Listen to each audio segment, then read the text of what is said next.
Good morning student. Video में सभी का स्वागत है। प्रीवियस वीडियो में हमने देखा था हमारा व्याकरण से रिलेटेड पार्ट अनुस्वार और अनुनासिक।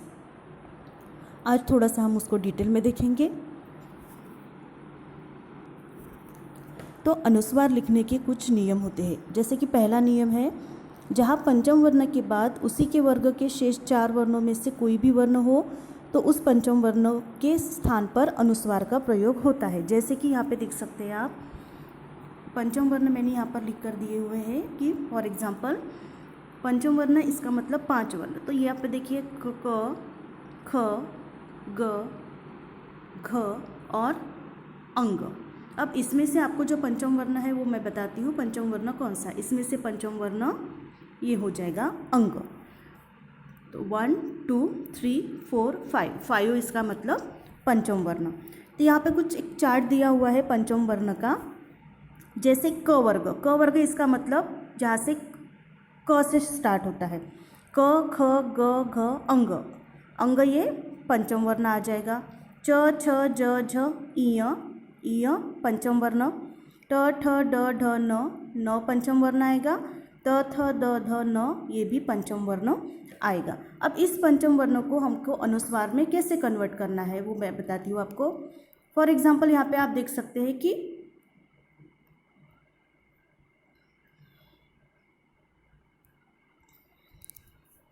जो क वर्ग है, ये जो क वर्ग है, क वर्ग में देख सकते हैं आप पहला शब्द लिखा है पंकज, है ना।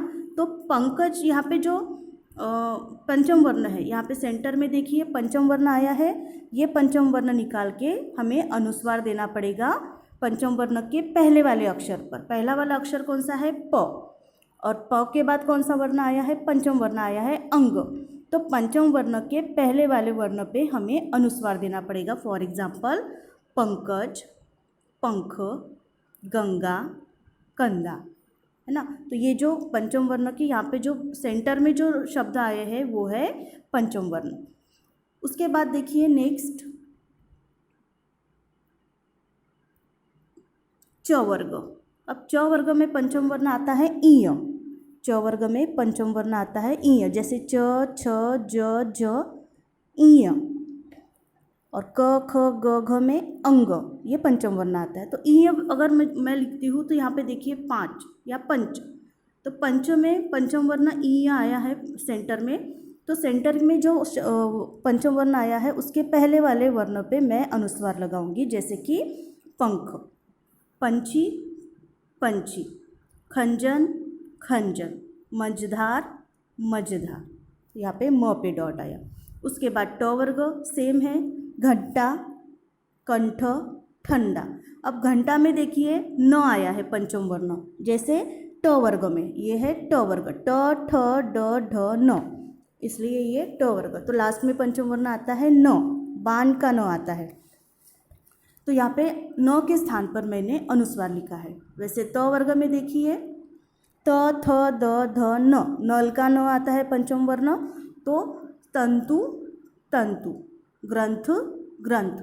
ने पंचम वर्ण के पहले जो वर्ण आते हैं, जैसे तंतु में तो आता है पहले, ग्रंथ में ग्र पहले आता है, कंदा में फंदा में फ पहले आता है और धंधा में ध पहले आता है।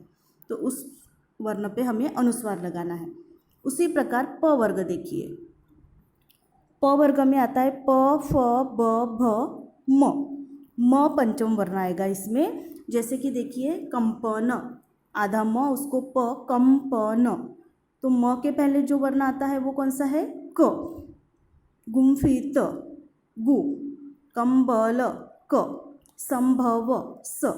तो ये जो पहले वर्ण आते हैं उस पे हमने अनुस्वार लगाया है। जैसे कंपन बन गया, गुम्फित बन गया, कंबल बन गया और संभव बन गया।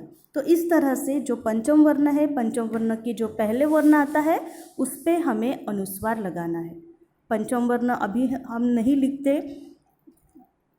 ये पहले लिखा जाता था पंचम वर्ण, लेकिन अभी हम अनुस्वार का उपयोग करते हैं पंचम वर्ण के बदले में। आगे देखते हैं। अब नियम 2 क्या है? सेकेंड नियम क्या है इसको लिखने का? तो देखिए, यदि पंचम वर्ण के बाद य, व, ह, र, ल ये आता है तो अनुस्वार नहीं लिखा जाता, बल्कि वही पंचम अक्षर आता है। जैसे कि यहाँ पे देख सकते हो आप पुण्य, ये शब्द देखिए पुण्य में। अब पुण्य में पंचम वर्ण कौन सा दिख रहा है हमको? न, बान का न। तो यहाँ पे पुण्य हम नहीं लिख सकते, ये जो पुण्य लिखा है ये नहीं लिख सकते, क्योंकि इसके बाद न के बाद जैसे पुण्य यहाँ पे दिया हुआ है, तो यहाँ पे न के बाद कौन सा शब्द आया हुआ है? य। न के बाद य शब्द आया हुआ है। अगर पंचम वर्ण के बाद कोई भी य, व, ह, र, ल इनमें से कोई भी शब्द आता है तो हमें वहाँ पे डॉट नहीं देना पड़ता। इसका मतलब पंचम वर्ण एज इट इज़ हमें लिखना पड़ता है। जैसे कि अगर मैं पंचम वर्ण निकालूंगी यहाँ पे, तो न के पहले पू है, तो पू पे हमें अनुस्वार देना पड़ेगा, जैसे कि नियम 1 में हमने देखा था। ठीक है, तो जैसे यहाँ पे पुंज लिखा है मैंने, तो पू पे नहीं दे सकते। या हम दूसरा एग्जाम्पल बताती हूँ मैं आपको।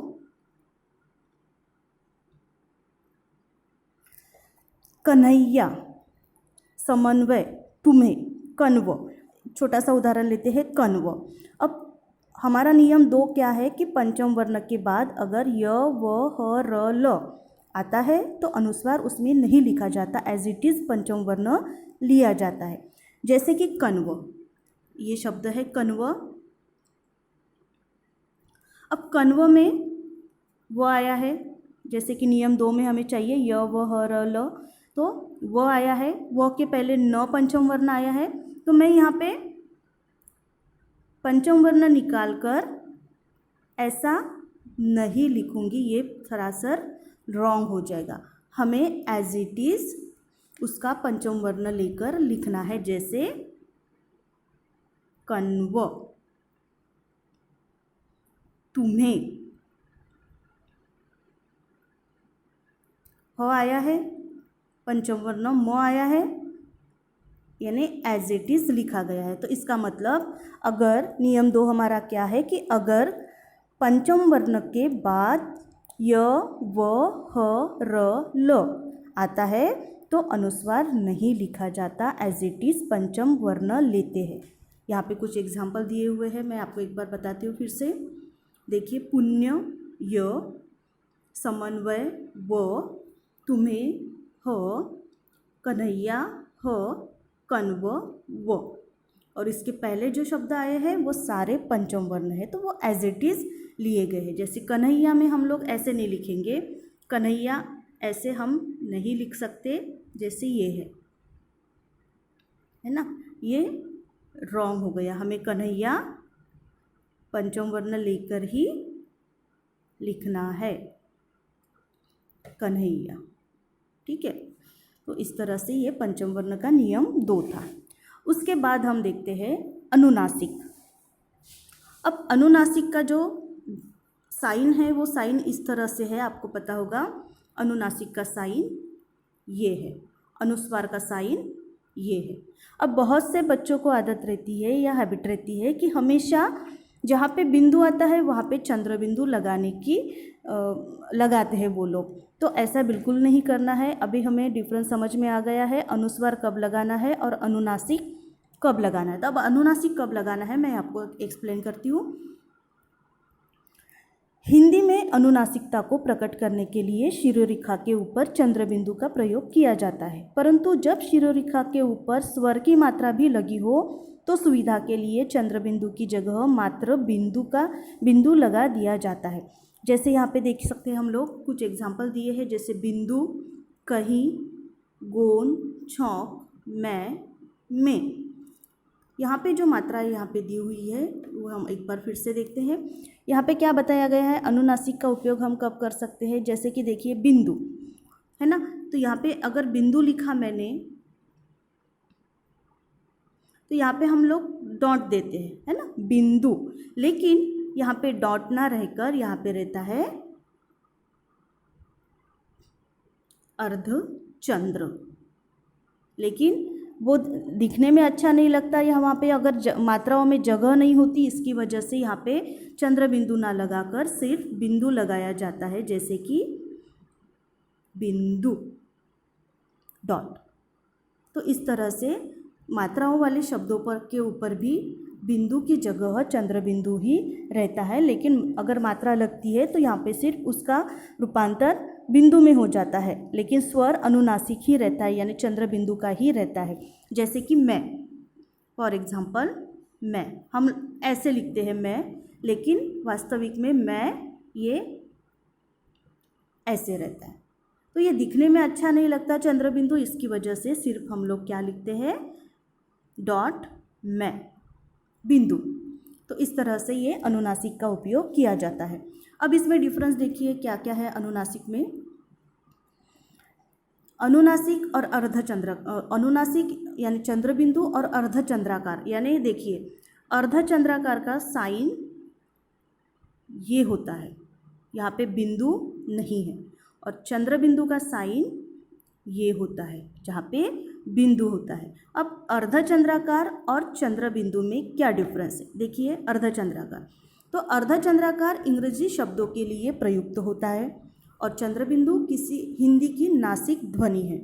दूसरा देखिए, इसके उच्चारण में होंठ गोल होते हैं और इसका उच्चारण नाक से होता है। जैसे अर्धचंद्राकार का उपयोग प्रोनाउंसिएशन हम जब करते हैं तो उसके लिए हमारे होंठ गोल होते हैं, और चंद्र बिंदु का अगर प्रोनाउंस करते हैं तो हमारा जो स्वर है या व्यंजन है हमारे, वो ध्वनि जो है नाक से निकलती है। यह सिर्फ आ स्वर के ऊपर लगता है और यह चंद्र बिंदु केवल उन्हीं स्वरों में लगता है जिनकी मात्रा शिरोरेखा के ऊपर नहीं होती। फॉर एग्जाम्पल अगर आगे देखते हैं हम लोग, तो यहाँ पे हम आपको स्पष्ट दिखाई देगा कि चंद्र बिंदु और अर्धचंद्राकार हमें कब यूज़ करना है। देखिए अर्धचंद्राकार हमें कब यूज़ करना है, कॉलेज, गॉड, जैसे गॉड लिखते हैं ना हम लोग, गॉड, तो मोस्टली ये इंग्लिश वर्ड है। जैसे फॉर, FOR, फॉर लिखते हैं ना हिंदी में, फॉर, तो ये इंग्लिश वर्ड हो गया। तो यहाँ पे अर्धचंद्राकार लगा हुआ है, चंद्र बिंदु नहीं है। फॉर एग्जाम्पल कॉलेज, यहाँ पे देख सकते हैं हम लोग चंद्र बिंदु नहीं है, यहाँ पे अर्धचंद्राकार है। उसके बाद जो चंद्र बिंदु है वो कब लगाते हैं, देखिए चंद्र बिंदु का उपयोग कब करते हैं हम, जैसे कांटा, ये हो गया चंद्र बिंदु, यहाँ पे डॉट लगा है, इसका मतलब इसका न उच्चारण होगा, कांटा। जैसे कि दूसरा एग्जांपल लेती हूँ मैं,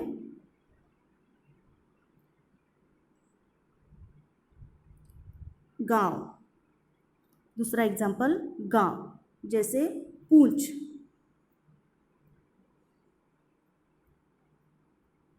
पूंछ है ना, तो ये है चंद्र बिंदु, यहाँ पे जो लगा हुआ है ये है चंद्र बिंदु, जो हिंदी के वर्ड में लगता है। लेकिन अर्धचंद्राकार जिसका मतलब ये होता है,